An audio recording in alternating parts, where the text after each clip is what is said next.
Сайн уу залуусаа мантуухан кино сувагта тавтаа морил. Өнөөдрийн дугаараар нэгэн залуу үл таних газар нэрнээсээ өөр юу ч санахгүй байдалтай ирдэг бөгөөд өөртөө нь яг адилхан залуус тэрнийг өгтөж авдаг. Гарах гэсэн ч өндөр ханаар хүрээлэгдсэн гарах боломжгүй байгууламж байх ба яаж яваад энд ирсэн ямар учиртай болохыг энэхүү Maze Runner буюу Онц тайлагч гэх 2014 онд гарсан киноны тайлбараас олж мэдцгээе. Кино эхлэхэд нэгэн залуу учир битүүлэг лифтэнд сэрнэ. Лифт маш хурдтайгаар дээшилж байх бөгөөд эцсийн зэгтэрээ донгооход хэдэн залуучууд түүнийг өгтөж авдаг. Залуу хэн гэдгээ мэдэхгүй нэрснээ ч мэдэхгүй байх бөгөөд айсандаа зүхтаах гэд гүйтэл маш өндөр ханаар хүрээлүүлсэн газар байдаг. Ингээд залуус түүнийг зүхтаачж магадгүй гэж бодоод хорих газар хийчихнэ. Шинээр ирсэн залуу дээр нэгэн Альби гэх залуу хамгийн түрүүнд ирж өөрийгөө танилцуулнаа. Товчхондоо энэ газарт байгаа бүх хүмүүс өөрсдийн өнгөрсөн амьдралаа мэддэггүй. Бүгд өөртөө адилхан хэн гэдгээ ч мэдэхгүй ирсэн байдаг. Альби энэ дундаас хамгийн ихэнд энэ газарт ирсэн бөгөөд ганцаараа 1 сар гаруй амьдарчээ. Тэр энтхийг ахалж дүрм тогтоон хин юу ихийг нь зааж чиглүүлж өгдөг байв. Альби шин залууг хорих өрөөнөөс гарган харуулын цэг дээр авчирч бүгдийг нь танилцуулж өгнө. Тэд хоолоо өөрсдөө тариалан тарьж хурааж иддэг. Харин тариа тарих зэрэгт шаардлагатай зүйлсийг нь лифт сардаа нэг удаа ирэхдээ тэдэнд авчирч өгдөг байна. Мөн сард нэг удаа шинэ хүн ирдэг бөгөөд энэ сарынх нь манай Шинков байдаг. Энэ газарт хамгийн чухал 2 дүрэн байдаг бөгөөд нэгдүгээр өөрсдийн урд хажлаа хийх. Хоёрдугаар онц тайлагч залуучуудаа хамгаалах. Тэд доошоо буун шин залууг Ньют гэдэг залуутай танилцуулнаа. Тэр залуу Альбиг байхгүй үед орлох ахлагч байв. Мөн Чак гэх нэг хөөрхөн хүүтэйч танилцуулна. Шин залуу Чак хүүтэй хамт эргэн тойрны ажиглан явж байгаад онцны хаалган дээр ирнэ. Хүүтгүнд ийшээ лав орж болохгүй шүү гэж хэлэхэд дотроос нь 2 хүн гараад ирдэг. Шин залуу хүүд ийшээ орж болохгүй гэсэн биз дээ гэж асуухад бид болохгүй. Эднэр чинь онц тайлагчид шал өөр төвшний хүмүүс гэж хэлдэг. Шин залуу онц руу алхаж байтал нэгэн залуу ирж түүнийг уурлаад болиулна. Гэтэл яг тэр үед онцны хаалга хаагдаж шин залуу гайхан хоцорноо. Ингээд орой болж залуус галын баяр шиг зүйл хийж байхад шин залуу Ньюттэй ярилцчихсан. Тэр энэ газрын тухай баг саг зүйл мэдэж авнаа. Ханны цаана онц шиг ханнууд байдаг бөгөөд тэдгээр хаан өдөр бүр байраа солидог аж. Хаалга нэгдэж хаагдах тодорхой мөчлөгтэй. Хаалга нэгдэх үед онц тайлагчид гэх нэрлэгдэг хэдэн хүмүүс татгшоо орж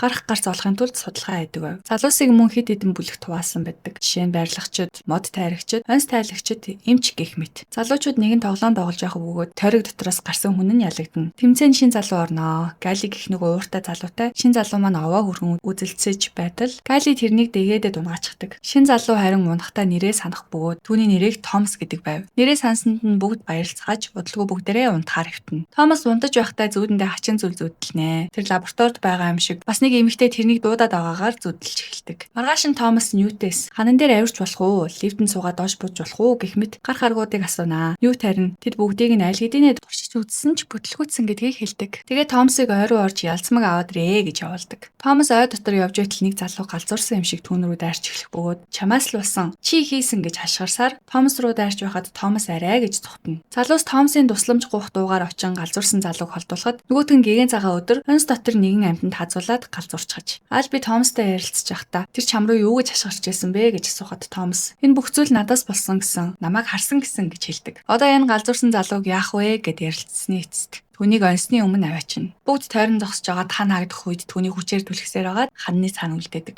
Харин ханны цаана үлдсэн хүмүүс амь гардаггүй аж. Бид онц тайлагчтай хамгаалах ёстой гэж хэлдэг нь ийм учиртай байж.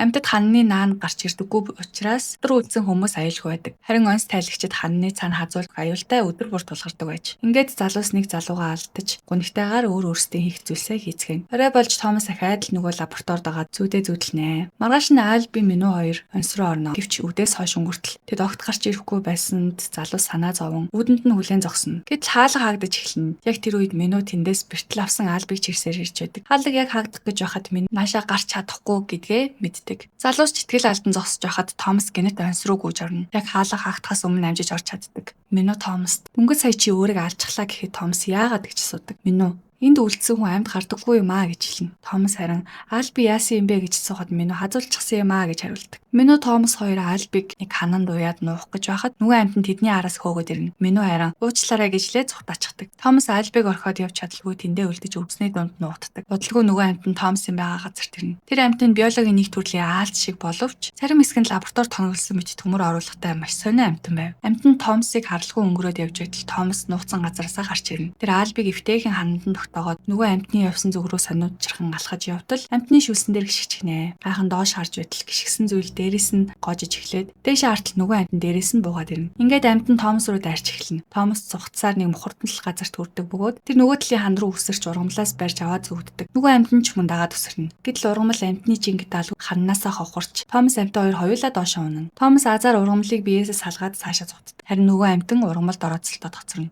Удалгүй Томас Минуг олж уулзна. Тэр хоёр хамт зугтахад ханнууд байраа сольж эхэлнэ. Яг гарах хаалганы ойролцоо ирэх үед Томас гинэт зогсоод нөгөө амьтныг наашир новшоо гэж дуудаад эхэлдэг. Яг тэр үед ханнууд байраа сольж ив. Амьтан ч Томасыг алахаар урагшилж эхэлнэ. Гэвч яг Томас дээр хүрэх мөчид ханнууд байраа сольж дуусна. Нөгөө амьтан ханны дунд авчуулагдаад хүчигдэг. Томас анханасаа үүнийг мэдээд ингэж төлөвлөсөн байж. Ингээд онсоос ойруу гарах хаалга онгойно. Мину Томас хоёр альбыг авч гарч ирэхэд залуус тэднийг амьд буцаж ирсэнд баярлан хүлээж авдаг. Мину тэдэнд Томас амьтдын нэгийг алсан тухай хэлэхэд залуус бүгд гайхшир хүлээж авдаг.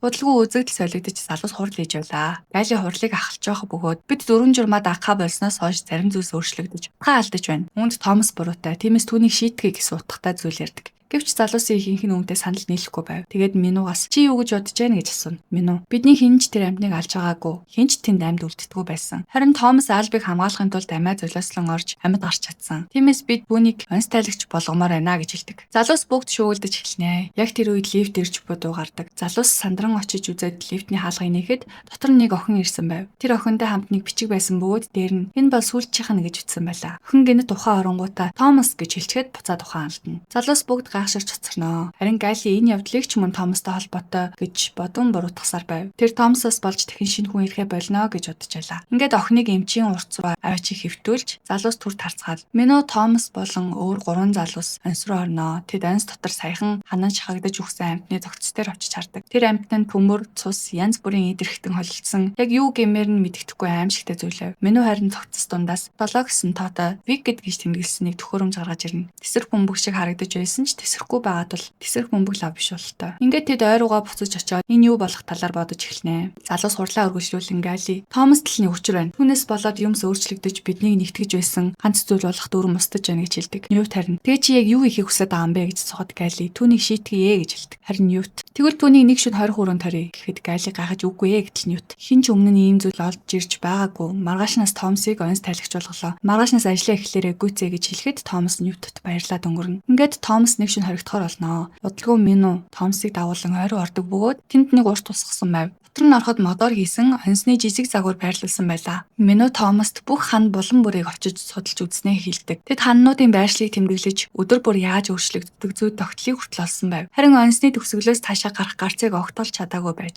Үүнийг тэд бусад залууст хэлээгүй байсан бай. Учир нь Мину 3 жилийн турш онц тайлагч хийсэн ч гарц олж чадаагүй бөгөөд бусад залуусын итгэл найдварыг үгүй хийхийг хүсээгүй байж. Удалгүй өөр хэдэн залуус ирж охин сэрчлээ гэж хэлдэг. Мину Томас хоёр яаран очиход охин харуулын байран дээр гарчихсан. Дор байгаа залуус руу юм шидэж байв. Залуус харин бид чамд юу ч хийхгүй буугаад ир гэж хэлэн зогсож байлаа. Томас би Томас байна гэж хэлэхэд охин юм шидэхэ болчихдог. Томас харуулын байр руу авиран очиход охин би яагаад юу ч санахгүй байгаа юм бэ гэж асууна. Томас бид бүгд адилхан хин ч өнгөрснөө санахгүй. Харин хэд хоногийн дараа нэрээ санаж эхэлдэг гэж тайлбарлана. Тэгтэл охин Тереса гэж нэрээ хэлдэг. Орой болоход Альбигийн бие нилээн мутсан байлаа. Тереса анх эрэхтэй халаасандаа юунд зориулагдсаныг мэдэхгүй ч хоёр тариутай ирсэн байсан. Томас түүнийг Альбиг аврах боломжтой үйлчлэгээтэй тариа байж магадгүй гэж боддог. Нэгэнд өөхөх гэж байгаа юм чин дуршаад үзийгээд Альбид тэрийгэ тарьчихнаа. Яг тэр үед Гайли орж ирээд орой болчихлоо гэж хэлээд Томасыг 20 хүрээ рүү авч явна. Замдаа Томас Гайлигаас чи яагаад надад дургүй юм бэ гэж асуухад Гайли чамайг ирснээс хойш бүх зүйл өөрчлөгдсөн. Эхлээд Бэн дараа Альби.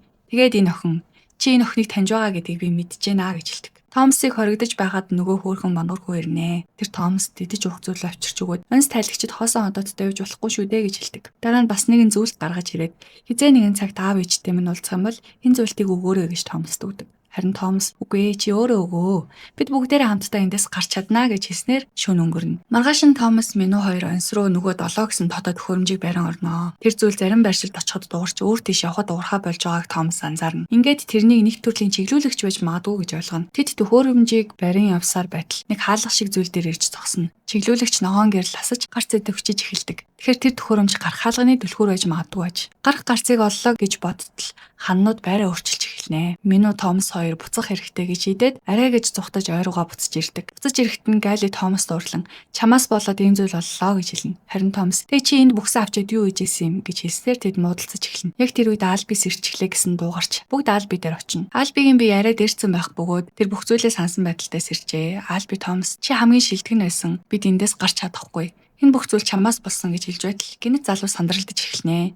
Яв юу болов гэхэд хаалга хаагдахгүй байна гэж хэлнэ. Очоод харахад үнэхээр хаалга хаагдахгүй байв. Гэтэл нөгөө амьтдын дуу гарч эхэлнэ. Залуус хурдан бэлтгэлээ хангаж эхлэх боловч удалгүй амьтад довтлон орж ирдэг. Залуус зүхтаж нөгөө амьтад хэд хэдэн залуусыг алчдаг. Томас болон үлдсэн залуусныг уртсан дотор нуугдж байхад нэг амьтан ирээд Чакийг барьж авна. Бүгд Чакийг татаж авах гэж оролдож байтал амьтан яг хатхуураараа Чакийг хатгах гэж байхад нь Альби нэг мод барин ирж амьтны саврыг тас цохиж Чакийг аварна. Гэвч нөгөө амьтан Альбиг барьж авнаа. Томас түүнийг аврах гэж оролдоход Альби намайг явуул гэж хэлнэ. Ингээд амьтан Альбиг чирсээр онц руу авч явдаг. Тэр амьтан яг Альбигийн хойноос л ирсэн мэт байлаа. Бүх зүйл өнгөрсний дараа залуус тугларнаа. Галли дахин Томасыг зөхөж унгаагаад "Чамаас л болж бүх зүйл боллоо. Чи санаатаагаар тэр амьтдыг нааш явуулж хүмүүсийг алуулсан" гэж буруутгана. Харин Томас "Магадгүй чиний зөв байх" гэж хэлээд үлдсэн тариурыг гаргаж ирээд энд яг юу болоод байгааг мэд хэрэгтэй байна гэд тариурыг өөртөө тарьчихна. Томас ухаан ороход Терезатай хамт 20 хүрээнд орсон байдаг. Гадаа нь Мино, Ньют, Чак 3 хүлээж байлаа. Томас бүх зүйлийг сансан бололтой. Тэр "Энэ бол туршилт. Бидний багаас мань сургадаг байсан. Сар бүр бэлтгээ дээш нь явуулдаг. Би тэдний нэг нь байсан. Терезач бас адилхан" гэж хэлдэг. Залуус харин "Чиний өнгөрсөнд юу байсан хамаагүй. Одоо юу хийж байгаа? Цаашдаа яах нь л чухал" гэд түүнийг 20 хүрээноос гаргана. Галли энэ газрыг удирдлагатай авчихсан байлаа. Томас Галлид эндээс гарах ёстойг ойлгуулах гэж оролдсон ч тэр огт сонсохгүй. Томасыг буруутгасаар л байв. Томас "Бид гэртээ хайрах ёстой" гэхэд Галли "Бид аль хэдийн гэртээ байна" гэж хэлдэг. Тэгээд Томас Тереза хоёрыг онцны үдэнд ууж орхино. Гэвч Мино, Ньют болон Томасын талын залуус буслаг гаргаж хүлээсээ тайлаад онц руу орохоор шийднэ. Томас "Бид энд насаараа үлдэхгүй хамтдаа гарах замыг олж чадна. Хэн гармаар надтай нэгд гэж хэлэхэд ихэнх залуус түүнтэй нэгдэн онц руу орно. Харин Галли болон цөөн хэдэн залуус тэдэнд амжилт хүсээд тэндээ үлдэж хоцордог. Ингээд тэд өмнө нь олсон гарах боломжтой гарц руу явцгаанаа. Нөгөө зам заагчийг төхөөрөмжөөр баримжаалан явсаар байлаа. Хаалганд төхөх үед нэг амьтантай таарлтана. Залуус түүнтэй тулдаж авах үед Тереза зам заагч төхөөрөмжийг шидчихнэ. Тэр нь яг доошоо унахын даваан дээр Чак амжиж барьж авдаг. Гэтэл доороос нь бас нэг амьтан гарч ирнэ. Тереза Чакийг амжиж татаж босгоход нөгөө амьтан Чак Тереза хоёрын араас хөөж эхэлдэг. Залуус амьтныг саатуулж байх зур Тереза хаалганд хөөж очиход төхөөрөмж идэвхжин хаалга нэгтгэхэд бэлэн болно. Гэвч хаалганд 8 оронтой код оруулах шаардлагатай байв. Тереза Томасаас 8 оронтой код гэж асуухад Мино тойрог дээрх дарааллыг хэлж өгнө. Хэлж дуусаагүй байтал гинэт нэг амьтан дээрээс нь унаад ирнэ. Арай гэж молторн сүүлийн 2 оронг хэлж амжснаар хаалга нэгдэж залуус төгшөө орцгооно. Яг гарц хаагдах мөчөд ханнууд байраас олж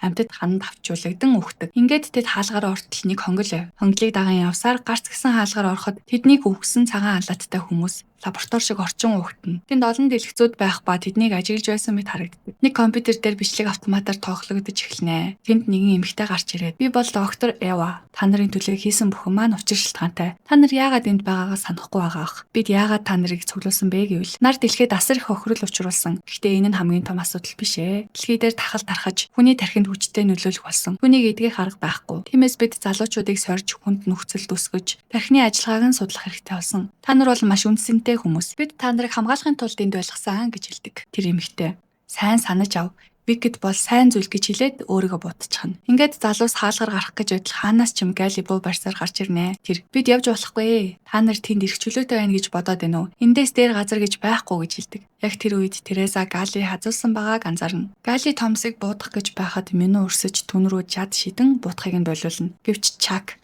Томас гэж дуудахад түүний цээжнээс тус гарч эхэлсэн байдаг ба Галлиг буутахаас өмнө зогсоосон гэж утсан ч тэр гохоо дарж амжсан байдаг бөгөөд суман Чакийг онжээ. Ингээд Чак гэх хөөрхөн хүү Томаст нөгөө зүйлтэй өгөөд баярлаа гэж хэлээд амьсгал хураана. Томас харин "Гуйж ийн босооч дээ. Бид гарчихсан шүү дээ" гэж хэлэн гашуудан уйлдаг. Гаднаас баахан цэргүүд орж ирэн тэднийг амьд гарсанд баяр хүргэн "Одоо та нар аюулгүй" гэж хэлээд нисдэг тэргээр нэг тийш зөөрлөнө. Нисдэг тэргнээс онсыг дээрээс нь харж болохгүй маш том байгууламж байжээ. Харин нөгөө талд доктор Эва хуралдааны өрөөндөө амьд байж байдаг. Тэр толгой дээрээ дүрхсэн цусыг харчаад "Ингэж жилүү үнэмшилтэй болох байлаа. Томас дахиад л биднийг гайхшрууллаа. Тэр хамгийн шилтгэн байсан. Харин ийм олон хүн амьд гарна гэж бодсонгүй. Дараагийн үед тэднийг хүлээж байна. Онс бол юу ч биш. Ингээд үргэлжлүүлье" гэж хэлнэ. Ингээд кино маань дуснаа.